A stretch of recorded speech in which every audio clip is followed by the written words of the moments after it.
হঠাৎ করে শুনবে সবাই আমার মৃত্যুর খবর।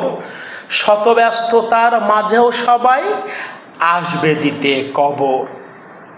কারুর কাছে ছিলাম ভালো, কারুর কাছে খারাপ, আমার পক্ষ থেকে কেহ চেয়ে নিও মাপ। বালসাবাড়ি ওই কবরস্থানে রেখে আসবে আমায়, দুহাত তুলে দোয়া করিও গিয়ে তোমরা সেথায়। বালিশ ছাড়া ঘুম পাড়াবে ওই অন্ধকার ঘরে, এমনভাবে দোয়া করবে যেন চোখের অশ্রু ঝরে।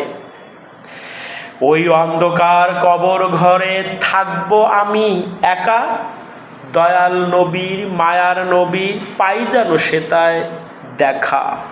ইয়া প্রভু, তোমার কাছে চাওয়া একটা, তুমি দয়া করে ওই অন্ধকার ঘরটাকে আলো করিয়ে দিও এবং প্রিয় নবী হযরত মুহাম্মদ সাল্লাল্লাহু আলাইহি ওয়াসাল্লামের দিদার নসিব করিও।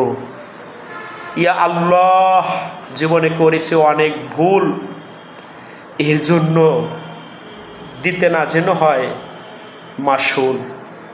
তুমি আল্লাহ, তুমি সব পারো, অসীম ক্ষমাশীল, তুমি রহমানুর রহিম, তুমি গফুরুর রহিম। তুমি দয়া করে ক্ষমা করিও কোনো এক ওসিলায়। হঠাৎ মৃত্যুর খবর, হঠাৎ করে শুনবে সবাই আমার মৃত্যুর খবর। শত ব্যস্ততার মাঝেও আসবে আমায় দিতে কবর। কারুর কাছে ছিলাম ভালো, কারুর কাছে খারাপ, আমার পক্ষ থেকে কেহ চেয়ে নিও মাপ। বালসাবাড়ি ওই কবরস্থানে থাকবো আমি একা, দয়াল নবীর মায়ার নবীর পাই যেন সেটায় দেখা।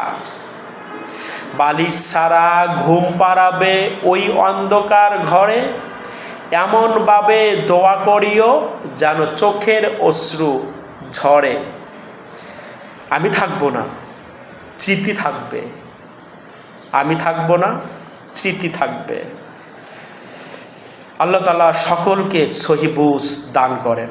আমিন সুম্মা আমিন।